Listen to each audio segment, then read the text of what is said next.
என்னங்க நான் இன்னைக்கு என்ன டிஷ் பண்ண போறேன் அப்படின்னா புதினா துவையல் செஞ்சு காமிக்க போறேங்க. புதினாவில் நிறைய சத்து இருக்குதுங்க. இந்த புதினா நம்ம உணவுல சேர்த்துறதுனால என்ன நன்மைகள் அப்படின்னா நல்ல ஜீரண சக்தி ஆகுங்க, பசி எடுக்குங்க. இந்த துவையல் வந்துங்க டேஸ்டா இருக்கணும் அப்படின்னா நம்ம சேர்த்தக்கூடிய பொருள் வந்து கரெக்டான அளவில் இருக்கணுங்க. அதை வந்து நான் சிம்பிளா ஈஸியா செஞ்சு காமிச்சிருக்கிறேன். இந்த வீடியோ முழுவதும் பாருங்க. இந்த புதினா துவையலுக்கு தேவையான பொருட்கள் பாருங்க.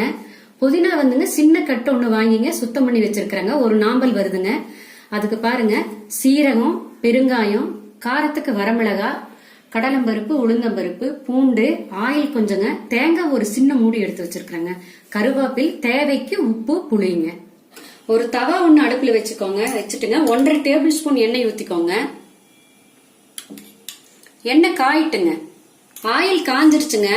எல்லாத்தையும் வதக்கி எடுத்துக்கலாங்க. கடலம்பருப்பு, உளுந்தம்பருப்பு, சீரகம், கருவேப்பிலை, வரமிளகாய் நல்லா பொன்னிறமா வதக்கிக்கலாங்க.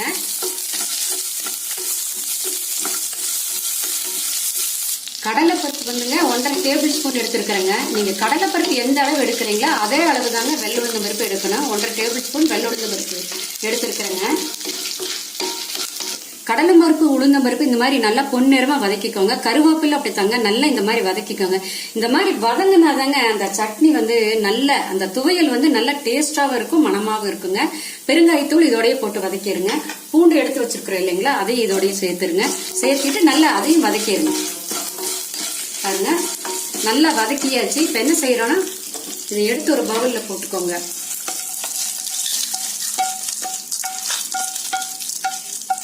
இந்த ஆயிலோட இருக்கிற இந்த தவாவிலேயே நம்ம புதினா கழுவி கிளீன் பண்ணி வச்சிருக்கிறோம் இல்லைங்களா, அதையும் ஒரு வதக்கிக்கலாங்க.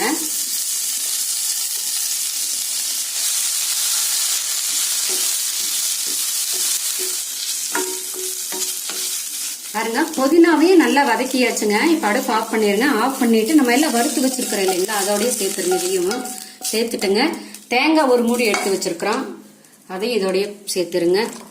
பாருங்க தேவைக்கு உப்புங்க, கல் உப்பு, ஒரு நெல்லிக்காய் அளவு புளிங்க.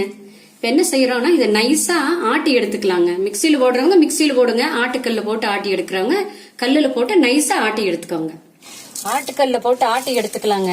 தண்ணி தெளிச்சுங்க நல்லா நைஸா ஆட்டணுங்க. பாருங்க இந்த துவையல் எல்லாங்க ஆட்டுக்கல்ல போட்டு ஆட்டி எடுத்தால அதோட டேஸ்டே தனிங்க. நல்ல வாசனையாவும் இருக்கும், டேஸ்டாவும் இருக்கும்.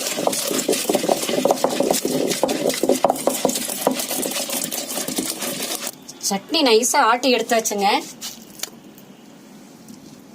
சுடு சாதம் வச்சுங்க, துவையல் இப்படி வச்சுங்க, மேல ஒரு ஸ்பூன் நெய் ஊத்தி சாப்பிட்டு பாருங்க. இதனுடைய டேஸ்டே தனிங்க. இந்த துவையல் வந்துங்க நான் இன்னைக்கு சாதத்துக்கு செஞ்சிருக்கிறேங்க. சாதத்துக்கு செய்யும் போது நான் வரமிளகாய் சேர்த்திருக்கிறேங்க. இதே நீங்க வந்து டிஃபனுக்கு செய்யற மாதிரி இருந்தா பச்சை மிளகாய் சேர்த்துக்கலாங்க. கல்லு கழுவி கொஞ்சம் தண்ணி எடுத்து தாளிப்பு கொடுத்துக்கோங்க. இந்த மாதிரி கிளைமேட்டுக்குங்க இந்த மாதிரி துவையல் செஞ்சு சாப்பிட்டு பாருங்க, அவ்வளவு நல்லா இருக்குங்க.